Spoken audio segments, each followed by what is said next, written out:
Yes, greetings, my brothers and sisters around the world. Hope you're all alright out there. It's been a very, very tough sort of 10 days. Yours truly, Motep. Welcome to an edition of the Chrissy B Motep Show. Don't subscribe to our channel, all of our videos. Share them around your network, share them around social media, and leave your comments down and subscribe to us. You'll see the subscribe caption at the end of the video, as always. We're here just to speak a brief video, just a few things to get off my chest, and we just pray for that you out there all doing fine. And what we saw with Monday of May was really severed into our mental capacity, our hearts, and people, I know when they saw that, they're cracking up emotionally. It can do a of damage for your mental prowess, your mental state, so our state after what we saw. For those of you who believe in prayer, pray. Yeah, but just a few things I want to talk about, because I'm going to go and have something to eat now. My team have provided me with some food over there, so I'm going to go over there after I've done this and sample and try some of the wonderful cuisine that they provided. I might actually picture of it on Facebook later on for you to see it. Just we ones who can really make. I'll be alright out there. Yep. Yeah, we're the ones who can make change. We can't expect, like I say, to make change. Ones who can make change, and all the instigations have to come from the people. As you rioting in Minnesota, and also there was some riot in Atlanta, and people protested from the black community out there. But the protesting got hijacked outsiders. And I even see a Chinese young lady spraying on the wall, Black Lives Matter. The police was actually instructing her to say Black Lives Matter so that black people can get the blame for vandalizing property. And I was watching young Pharaoh. I say a big shout out to young Pharaoh, and also a big shout out to Setai or Tai for uplifting videos and for actually showing us the truth. And I was watching a link where young Pharaoh posted on his Instagram feed earlier today and he was really breaking down the hijack of these other ethnic minorities, and of course the whites, who are so-called pro anti-racist and all for Black Lives Matter. And he was actually breaking down, and he showed his video, showed a police officer actually instructing a young Chinese woman to spray BT on a particular shop in Minnesota, which said Black Lives Matter. And so these are the sort of things out for, because we're peaceful people. We don't really trouble. The world doesn't like us because of the colour of our skin and because of our illustrious past. I'm going to talk about that another time, because that's a topic all to it about us and from and view of the world. And some of you out there know already, but we're going to sit down and talk about it maybe next, or if not next week, the week after, because we've got so many programs we want to give to you. And actually, we were protesting peacefully until we got hijacked. And I feel, as I said the other day, in order to break away and be from this corruption, we have to have our own, economy, our own system. Why the mainstream will still be there, because it's being run by a lot of Democrats, right, liberal, because that's been in 700 years. We were part of that because we came out from slavery. If you look at a lot of the other ethnic minorities, like the Chinese, for example, a Chinese town, you can't just go to China to bow. That's dead. They've got that lockdown. You've got the Turkish communities. I can only talk from this specifically for Britain, because over in England, the Turkish have their communities in North London. The Jews have their communities in North West London as well as North London. And I believe there's some Jews as well in various parts of West London. And you've got the Arabs as well. The Arabs are all over the place. They've got all these mosques now. So these other ethnic minorities are doing for self. They're not bothering with the mainstream economy and the mainstream. Yes, they're in there. Of course, they buy from whites. Of course, you buy from the contemporary markets, like Asda's, Tesco, Sainsbury's, Walmart, etc., etc. But really, they've got their own, in their own communities. They've got their own banks. They've got their own post offices. They've got their own medical cares. They've got their own business, basically. And we had our ones many years ago with the Black Wall Street movement back in the 1920s in Tulsa, before it got vandalized and damaged and burnt down by these racist envious whites. After rumor got started, we lost everything. We have to get back to that level again. We have to get back to that, but we have to build our own economy. It's going to take a lot of planning, as I said the other day, and as other people have said, they've got to sit down, we've got to plan the way forward.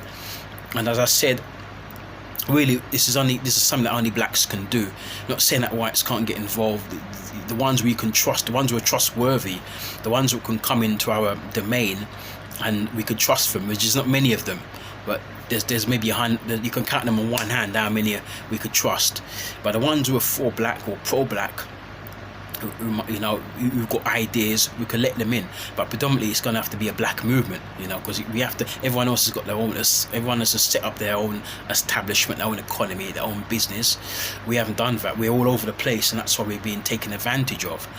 You see, and it's something that it's got to take some planning. There's some real great intellectual heads out of there who could sit down and plan. I've got my views, I've got my ideas. It's like what Marcus Garvey said many years ago. Marcus Garvey, about 100 years ago, he said that, the black man has to fend for himself, and black woman as well. When he said black man, it's just really a comment. Some people are going to fend for, they're going to set up their own business. Because he said that Marcus Garvey's opinion was, if you have your own business as a black person, in a lot more the other minds, as well as the white communities, you gain respect from all the other peoples, because there you are, especially being up from slavery, there you are doing it for yourself. And so, we have to come together, we have to build together, we have to plan together. And I know that it sounds a bit cliched, but it's something that has to be done, and we can definitely do it. We're the biggest consumers. We spend a lot of money with other people. I reckon we could start using that money now. I think what's happened with George Floyd is going to be a massive change. The George Floyd incident 10 days ago is going to be a massive change. And I believe also that with that, I think black people are now conscious that they've got to start coming together and spending with each other and moving together.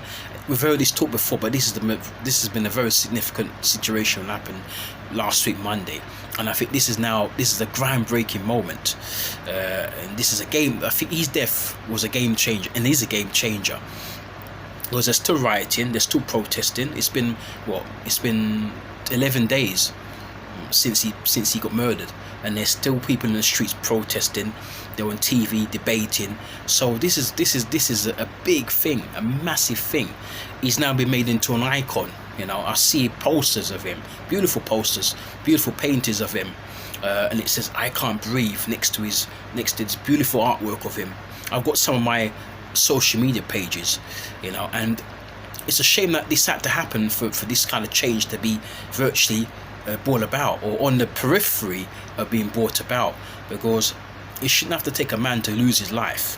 Surely it should have to take a man to lose his life for there to be such a change, such an obvious change, and a change which should have taken place many years ago. Really, after the abolishment of slavery, it should have been a change. And it's been an uphill struggle for a lot of black people, not just in America. America's had it the worst, but over here in Britain it's been hard for us as well, and various parts of Europe. I remember going to France back in 1991. I went to France in 1991 and also in 1992 when they were opening up Euro Disney, and I went with the school in 1992. But I remember going in 1991 also when I was with my school, 1991, and I remember seeing students out there on the streets. I couldn't believe, and they were treated like fifth-class citizens. They were treated like filth, They were treated like a pile of shit. They were like a pile of shit, by the whites, because these African guys African men going around, begging and asking for money and stuff like that. And it was hard. I'm sure there were immigrants coming from Africa, because there's a lot of countries in Africa which were colonized by the French, you see, and places like Senegal, Mali, Ivory Coast, Cameroon, and various other countries were French colonies, and they speak French there. And so these Africans, some of them, I'm not sure what countries they came from, but I would assume by looking at them, they come from one of those countries I just mentioned, and they were begging for money and stuff, and they were being treated and looked down upon like they were crap, basically. And so, brothers and sisters, I say you got to stay together, you got to keep together. I want to talk some more, but I'm very hungry. look out tomorrow. I'm going to be going Facebook Live tomorrow, which is the 6th of June. I'm going to be going Facebook Live. I'm also going to be doing an Instagram Live as well, maybe also tomorrow. And also I'm going to be doing a YouTube Live this coming Sunday. So look out for it. Like I said, don't forget to subscribe to our channel, the Christy B Motep. You'll see the link at the end of the video. Share the videos, tell your friends, and tell everyone, and like your videos, and leave your comments down below. And another thing I want to say before I forget is that these are the solutions, but also another solution I got from someone was that you've got to start spending within your own self. You've got to beat them where it hurts. That's what we had a Blackout Tuesday for. Last week Tuesday just gone, there was a Blackout Tuesday, and where we promised we were going to spend any money with the corporates. I mean, I nipped out on Tuesday to get some food because I needed some stuff here, but I spent it with the Turkish. And the Turkish people, to be fair, in this country, have always, see, they've kept themselves to themselves, but they've always been, I've always found them to be very helpful when it comes to black people. Them and the Greeks, yeah, you can say what you want, but them and the Greeks and black people in this country have always been quite close. So I don't mind spending my money with the Turkish people. And some of my best friends have been Turkish, and they've helped me when I was coming up. They've helped me. They've helped me financially, as well as other ways, and so on. And I've got stories to tell about Turkish people and Greek people. But I'll leave it for another time. And so it was supposed to be Blackout Tuesday, where we refrain from spending within the economy, and that's where you've got to hurt them. Like somebody I heard said, one of these celebrities said, and I think it was Mr. Vegas, the dancehall star, said that the best way to hit them is to hit them financially, because they know that we're their biggest consumers. And so if we weren't to spend any money with them, they'll make them think twice. Oh, these people are not to be messed about with. These people ain't joking. And so that's what we have to we have to take affirmative action, and we've got to we've got to make practical action, or take practical action. Can't find my words sometimes, and that's the way to go. And to try and spend, we wish that there was more black businesses, but there isn't as many black businesses as they should be. But I think what we're going to see now, after the events that will happen last week Monday, there's going to be a plethora. I think it might be a gradual process, but there'll be a plethora of black businesses coming into the fore, and then we could spend with them. And I think that's the way forward. And we shouldn't have to take, as I said before, take somebody dying, somebody being murdered for this to happen. But this is the catalyst, and we have to jump on the catalyst. So brothers and sisters, you take care of yourselves and each other. Love you all very much. Stay blessed. See you soon. Peace and love.